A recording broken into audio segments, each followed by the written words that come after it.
The arrest of Mahmoud Khalil, a chilling assault on free speech and due process.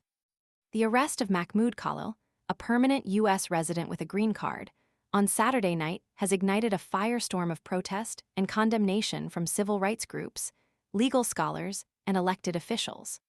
Khalil's detention, orchestrated by federal immigration authorities acting on a State Department order to revoke his green card, is being widely denounced as a blatant attack on his First Amendment rights and a chilling precedent for political dissent in the United States. The circumstances surrounding Khalil's arrest paint a disturbing picture. Federal agents, identified as Immigration and Customs Enforcement (ICE) officers, entered Khalil's university-owned apartment building near Columbia University's main campus in New York City. They apprehended him without explanation, refusing to inform his 8 months pregnant wife, a U.S. citizen, of the reasons for his detention. This initial lack of transparency and the callous disregard for his wife's emotional state underscore the severity of the situation and the heavy-handed tactics employed.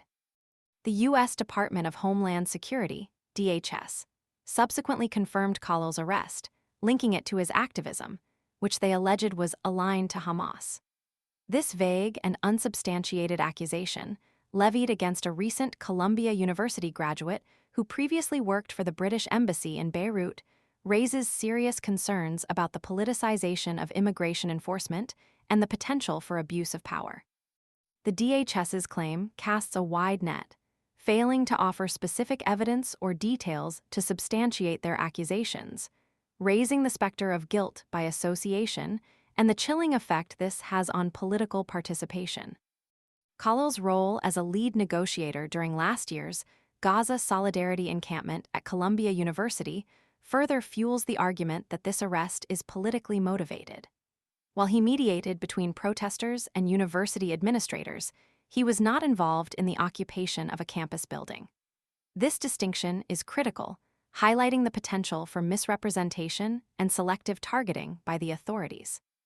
Adding to the growing unease is the fact that Khalil was reportedly among several students under investigation by a new Columbia committee investigating pro-Palestinian activism.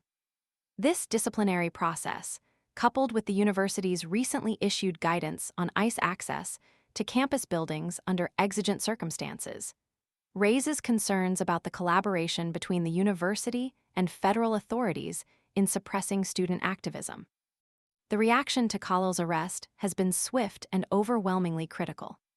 Jamil Jaffer, executive director at the Knight First Amendment Institute at Columbia University, eloquently condemned the arrest, stating, "Arresting and threatening to deport students because of their participation in political protest is the kind of action one ordinarily associates with the world's most repressive regimes."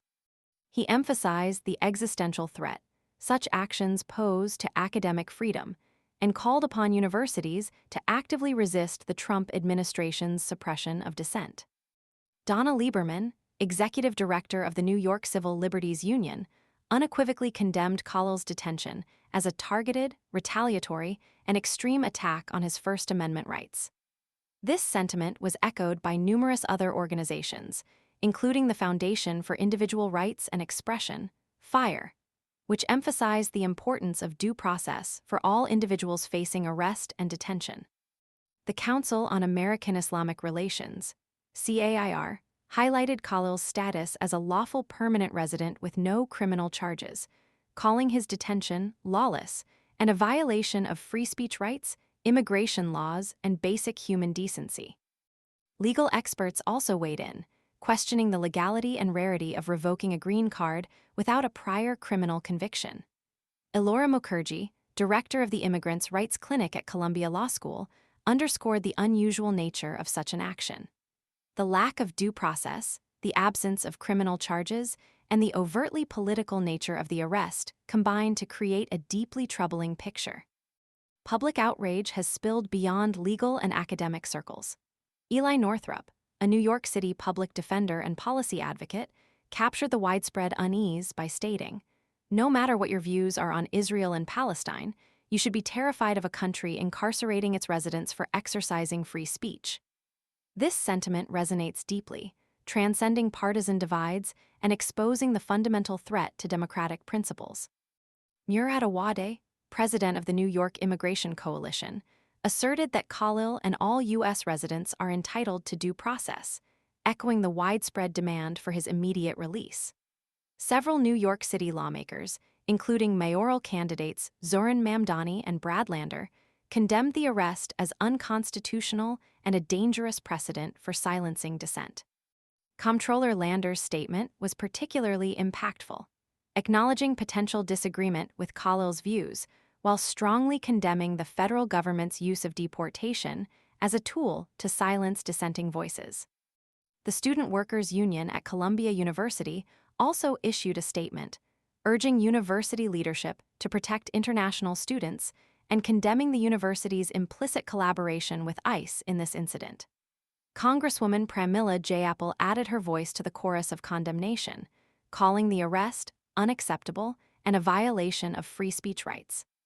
The contrasting responses from the Columbia Jewish Alumni Association, which praised the arrest, and the Anti-Defamation League, ADL, which expressed appreciation for the Trump administration's efforts to counter campus antisemitism, highlight the deeply polarized nature of the debate. However, the overwhelming condemnation from civil liberties organizations, legal experts, and elected officials underscores the gravity of the situation and the potential ramifications for free speech and due process in the United States. Khalil's arrest is part of a broader pattern. The Trump administration's repeated threats to revoke student visas for those involved in anti-Israel protests, and its cancellation of $400 million in federal grants and contracts to Columbia University due to alleged failures to address antisemitism are deeply troubling indicators. The context of this action cannot be ignored. It arises amidst a climate of escalating political tension and attempts to suppress dissent on college campuses. The protests that erupted at Columbia last spring regarding the war in Gaza, which involved mass arrests and suspensions, further contextualize this incident. The role of organizations like Jewish Voice for Peace in organizing these protests highlights the complexities of the situation and the diverse perspectives involved. Khalil himself expressed fears of government targeting before his arrest, a premonition that tragically came to pass. The ongoing protests and a petition with over 800,000 signatures demanding his release demonstrate the widespread public outcry against this egregious violation of civil liberties. The arrest of Mahmoud Khalil is not merely an individual case. It represents a profound threat to the fundamental principles upon which American democracy rests. The silence of those who would allow such violations to occur is as deafening as the cries for justice and freedom of speech. The fight for Khalil's release is a fight for the future of free speech in the United States.